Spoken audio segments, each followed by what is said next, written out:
kabarnya hari ini? Nih, hari ini kita baru masuk mulai materi ya. Yang kemarin kita cuma perkenalan. Jadi, sebelum mulai, ada yang nggak masuk gak ya? Ketua kelasnya siapa sih di sini? Ibu akan absen dulu ya. Nanti kalian bilang hadir. Niken? Hadir.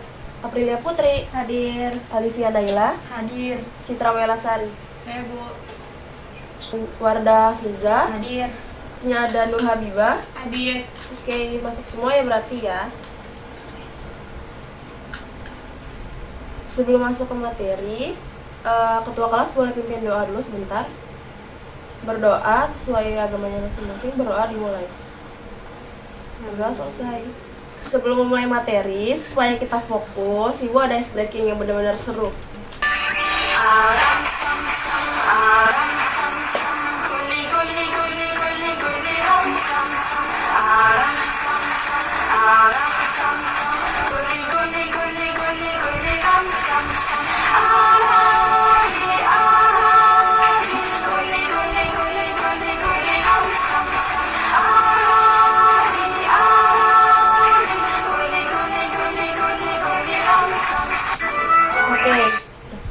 Oke, kayak gitu ya. Nanti kalian ikutin.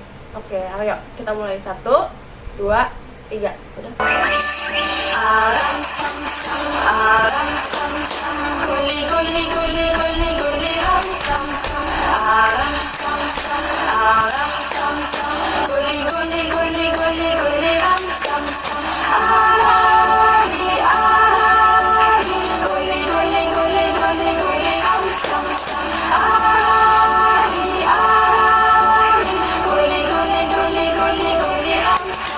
Materi yang akan Ibu sampaikan itu kan terkait pengangguran. Apa sih yang kalian tahu tuh tentang pengangguran?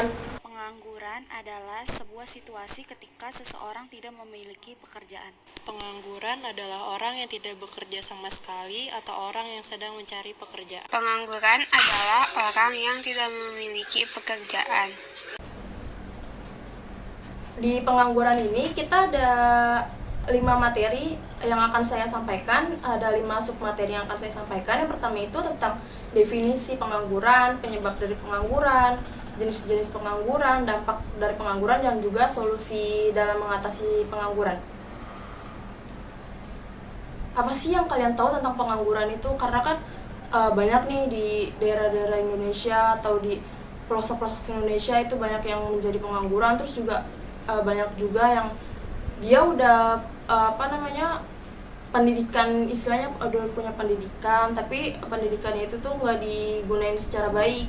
Nah, kalau dari sini tuh definisi pengangguran adalah penduduk yang tidak bekerja namun sedang mencari pekerjaan atau sedang mempersiapkan suatu usaha baru, atau penduduk yang tidak mencari pekerjaan karena sudah diterima bekerja tetapi belum mulai bekerja.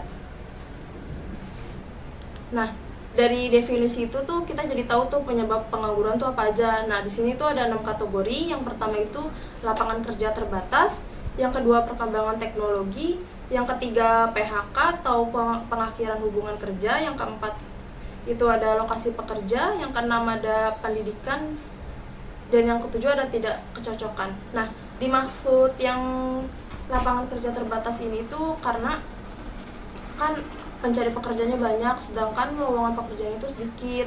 Terus juga di suatu perusahaan tuh dia kayak nyari spesifik tertentu. Jadi yang kalau kita tidak termasuk spesifiknya itu tuh jadi kita nggak masuk.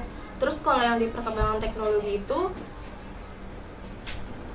perkembangan teknologi membuat sebagian orang kehilangan pekerjaan atau terjadi efisiensi dan tenaga manusia digantikan oleh mesin. Nah, contohnya itu kalau kayak kita petani.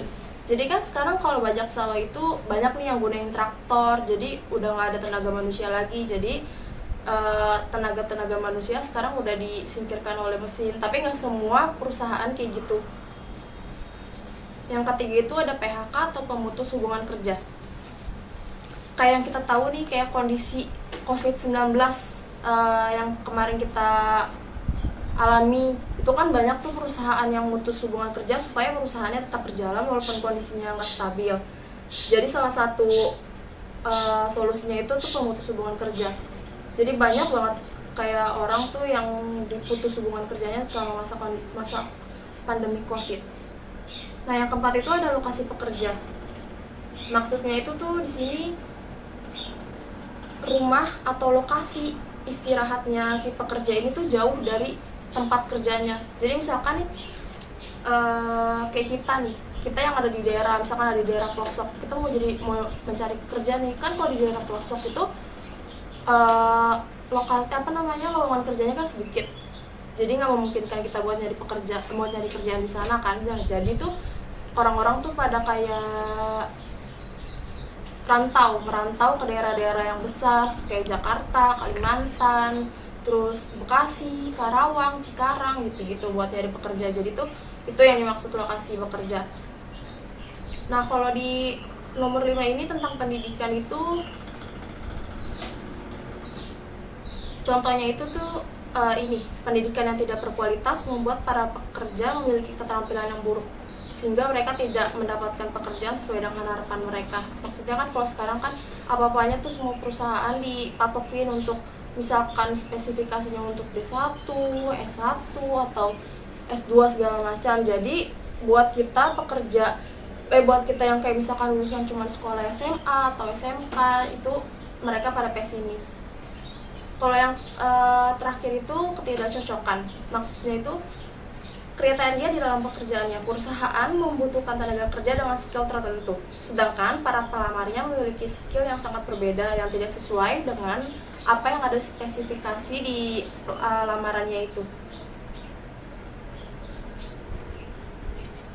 Sampai sini ada yang mau ditanyakan? Boleh, kalau ada yang mau ditanyakan silahkan on mic atau buka kolom komentar ya, di chat kolom komentar. Fokus di materi ini nanti keluar kalau kita lagi ujian. Nah, nanti setelah materi ini selesai, Ibu juga akan ngelakuin ulangan harian supaya mengolah apa yang kalian terima materinya. Nih, materi selanjutnya itu tuh ada jenis-jenis pengangguran. Berdasarkan penyebab pengangguran itu ada 4. Yang pertama itu ada pengangguran konjuktur, pengangguran friksional, pengangguran siklus, dan pengangguran struktural. Apa sih pengangguran konjuktur itu? Pengangguran itu tuh merupakan pengangguran yang terjadi akibat penurunan aktivitas ekonomi. Kondisi ini menyebabkan perusahaan mengurangi jumlah produksinya sehingga terpaksa melakukan PHK. Kayak yang tadi kita sebutin nih di penyebab-penyebab pengangguran nih. Terus juga pengangguran ini tuh biasanya terjadi karena krisis ekonomi. Di yang kedua itu tuh ada pengangguran friksional. Apa sih pengangguran friksional itu tuh? Merupakan suatu pengangguran yang disebabkan karena tidak kesesuaian antara pencari kerja dengan lokasi tempat kerja. Nah, ini nih kita kaitin lagi nih dengan penyebab pengangguran tadi di poin nomor 4 tentang lokasi pekerja. Friksional terjadi karena lapangan pekerjaan berada di suatu wilayah dengan pelamarnya berada di wilayah yang berbeda. Terus yang ketiga itu ada pengangguran siklus. Merupakan pengangguran yang terjadi karena kondisi atau musim tertentu. Kalau ini tuh dikaitan kayak petani kan gak semuanya itu panen, jadi itu tuh musim-musiman. Kalau kayak kita tuh kayak durian, rambutan, duku. Jadi kalau musim panen berhenti ya udah pekerjaannya juga berhenti, jadi kita bekerja sesuai musiman. Terus yang keempat itu tuh ada pengangguran struktural. Pengangguran struktural itu merupakan pengangguran yang disebabkan oleh pergeseran aktivitas ekonomi. Aktivitas ekonomi bergeser sedangkan kualitas sumber daya manusia tidak melakukan penyesuaian diri. Pergeseran ini membuat sebagian orang tidak dapat mencari pekerjaan karena keterampilan mereka sudah berbeda dengan kebutuhan industri. Nah, ini sama aja nih kayak yang tadi spesifikasi pekerjaan. Nah, lalu setelah dari penyebab terus juga ada jenis-jenisnya. Nah, ini kita akan membahas tentang dampak dari adanya pengangguran itu apa. Itu tuh ada 5 indikator. Yang pertama, masalah sosial dan kriminalitas. Yang kedua, beban negara. Yang ketiga, pendapatan per kapita rendah. Yang keempat, masalah kesehatan dan psikologis. Dan yang kelima itu produktivitas rendah. Maksudnya apa sih? Jadi tuh ini masalah sosial dan kriminalitas itu mereka yang menganggur tetap membutuhkan pekerjaan, tetap membutuhkan makan, penghasilan buat ngebutuhin kehidupannya sehari-hari. Karena mereka tidak memiliki pekerjaan dan tidak memiliki penghasilan, Jadi tuh mereka kayak terpaksa nih ngelakuin kriminalitas kayak mencuri, maling, segala macam. Padahal kita bisa ngelakuin dari pekerjaan kecil deh. Misalnya itu tuh kayak tukang parkir. Ini kita lihat nih dari usahanya mereka nih buat ngebutuhin dirinya sendiri tuh kayak gimana, sampai mana. Kan kalau orang yang istilahnya udah buntu banget nih, pasti mereka bakal ngelakuin kriminalitas kayak mencuri, maling, begal. Itu tuh kayak orang-orang berpendidikan rendah banget. Terus yang kedua itu ada beban negara. Maksudnya itu tuh kita tahu ketika masyarakatnya menganggur, negara tetap harus terpaksa menanggung beban sosialnya. Negara mengeluarkan berbagai program agar mereka yang menganggur segera bisa mendapatkan pekerjaan. Contohnya itu kayak pelatihan. Kan walaupun pendidikan kita cuma kayak SMA, SMK, kita bisa melakukan bisa melakukan pelatihan supaya kita bisa nih masuk ke spesifikasi pekerjaan yang dipilihnya. Terus yang ketiga itu ada pendapatan per kapita rendah. Sebuah negara pendapatan per kapita rendah merupakan pendapatan rata-rata rakyatnya. Jika sebagian besar rakyatnya menganggur, maka rata-rata rakyatnya itu rendah. Terus yang keempat itu masalah kesehatan dan psikologis. Maksudnya apa sih? Nih, karena kan yang dari kebanyakan orang yang menganggur tuh itu akan cenderung mengalami stres, depresi, terus pokoknya dan lain sebagainya. Terus yang keempat itu yang terakhir itu ada produktivitas rendah.